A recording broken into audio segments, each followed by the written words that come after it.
Ladies and gentlemen, please join me in welcoming Vice Minister Joe. 차관님께서 나오실 때 큰 박수 부탁드리겠습니다.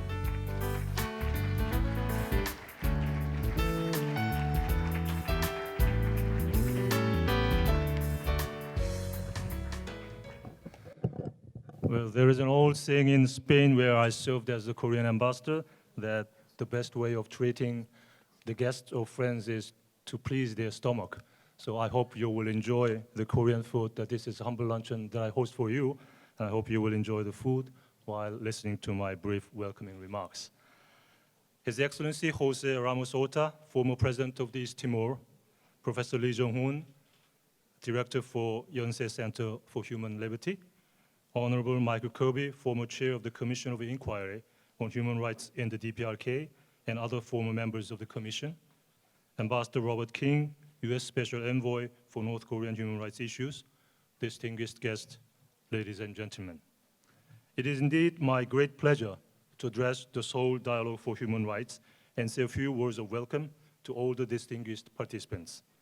I would like to express my deep appreciation to Yonsei Center for Human Liberty, National Human Rights Commission of Korea, Christian Solidarity Worldwide, and the International Coalition to Stop Crimes Against Humanity in North Korea for jointly organizing this meaningful event. This year marks the 70th anniversary of Korea's independence. Regrettably, however, the current reality of the Korean Peninsula is a far cry from the homeland that our parents and grandparents envisioned with tears of overwhelming joy 70 years ago. Amid the ravages of war after the division of the country, the families that separated across the North and the South have been living a long life of agony, not even knowing whether their loved ones are alive or dead. The story of an old lady who has been waiting 65 years for her husband, who went out to the battlefield only 7 months after their wedding, with her son who has never seen his father. The story of a 98-year-old man who brought flower shoes to his daughters, who are now in their 80s, to keep his promise when they separated. These are not scenes from a movie or novel. They are real stories that happened during the 20th reunion of separate families of North and South Korea that took place this past October. What is even more heartbreaking is that more than 3,000 Koreans, having applied for a meeting with their separate families, have been passing away every year, with no chance to confirm whether their beloved ones are dead or not. The tragedy of the Korean Peninsula is not confined to these separated families. People living in the northern part of the Korean Peninsula are leading difficult lives, being deprived of even their most fundamental human rights, such as the freedom of expression. According to the testimonies of North Korean refugees and many other sources of information, including human rights watchers, countless tortures, executions, and arbitrary detentions are committed, and people disappear overnight to political prison camps without due judicial process. Moreover, innocent citizens are subject to all kinds of discrimination for the mere reasons of their songbun, an inhumane social classification system. And even as I speak, a number of North Koreans are risking their lives to cross the border in search of freedom and happiness. A girl who escaped North Korea when she was 13 years old testified, and I quote, "I made another dangerous escape across the Gobi Desert into Mongolia. It was a freezing, cold, black night, and we couldn't use our compass. So we followed the stars north, walking and crawling to freedom," unquote. Another woman who defected from North Korea when she was 21 years old to get out of famine recounted that she fell into human trafficking twice and suffered from forced labor for 9 years. And after wandering around in a frozen mountain under minus 10 degrees Celsius, was able to finally put her foot on the land of freedom. It is against such heart-wrenching stories that the spirit of the Magna Carta, the theme of today's meeting, holds greater meaning for us today. No free man shall be taken, imprisoned, or in any other way destroyed, except by the lawful judgment of his peers. This passage from the Magna Carta refers to the importance of placing limits on the power of rulers and the rule of law, but it is also a solemn declaration for human rights and human dignity. At all critical times in world history, the Magna Carta has been a beacon of hope, enlightening about the rule of law, human rights, and the values of democracy.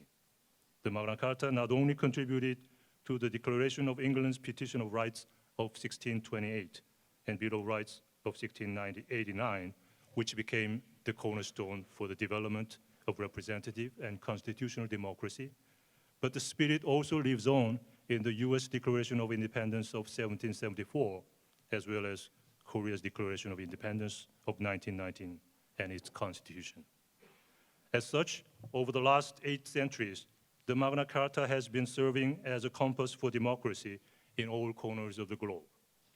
Regrettably, however, North Korea lost its way in this long march toward democracy.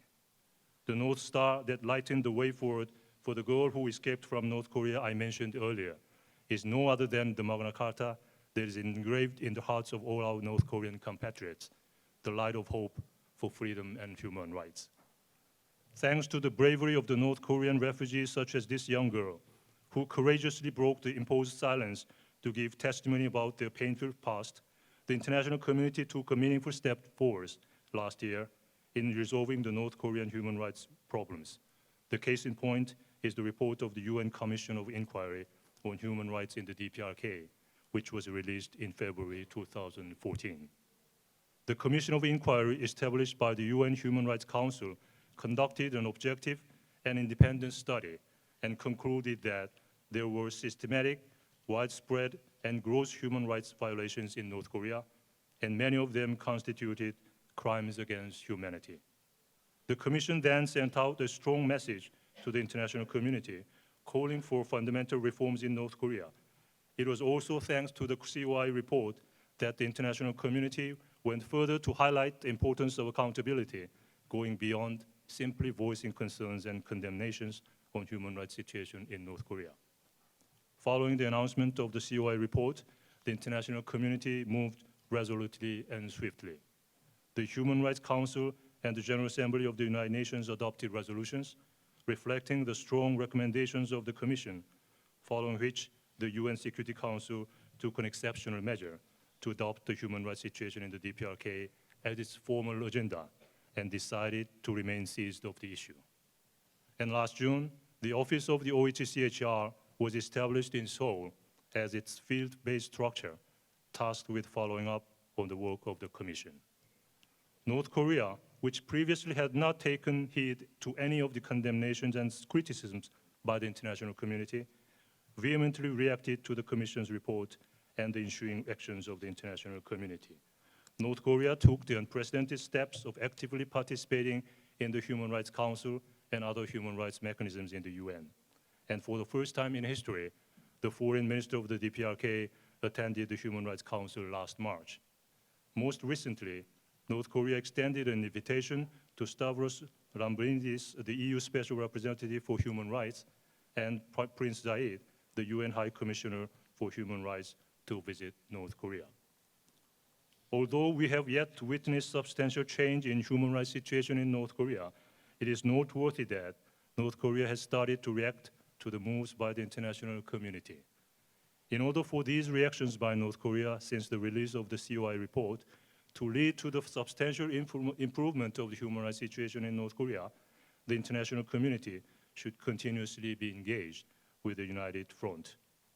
It is for this reason that, taking this opportunity, I would like to express my deepest gratitude to the former chair of the Commission of Inquiry, Michael Kirby, UN Special Rapporteur on the situation of human rights in the Dprk, Marzuki Darusman, and former member of the Commission, Sonia Biserko, not only for their contribution to disclosing the whole truth of the human rights situation in North Korea, but also for their continued efforts to resolve this issue even after completing their mandate as members of the Commission. My special thanks also go to Ambassador King for his contribution towards the resolution of North Korean human rights issues. Distinguished guests, the government of the Republic of Korea takes the North Korean human rights issue as one of the core agenda for our North Korean policy, together with the North nuclear issue. We recognize it to be an issue that should be definitely addressed in the path towards reunification.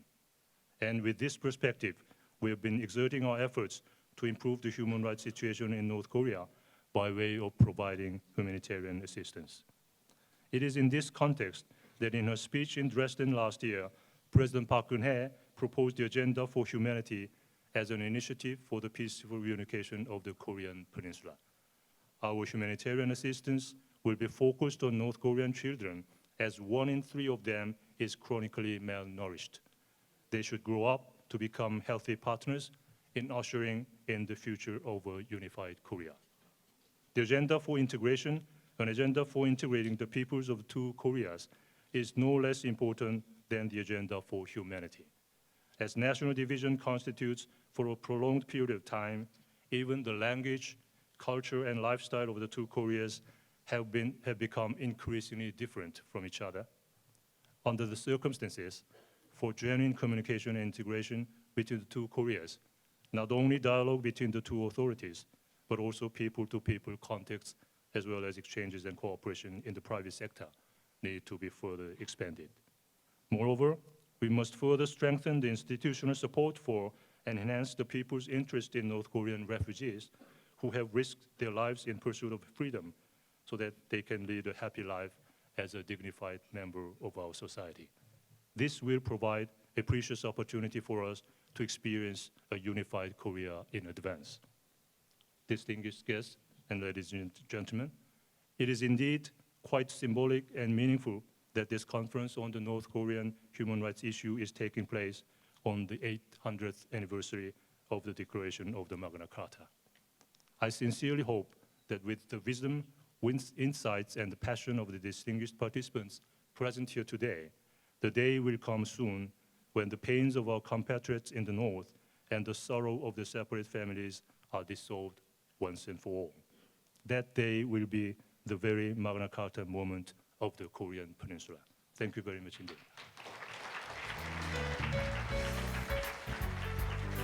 감사합니다. Thank you, Vice Minister Cho, for the remarkable speech.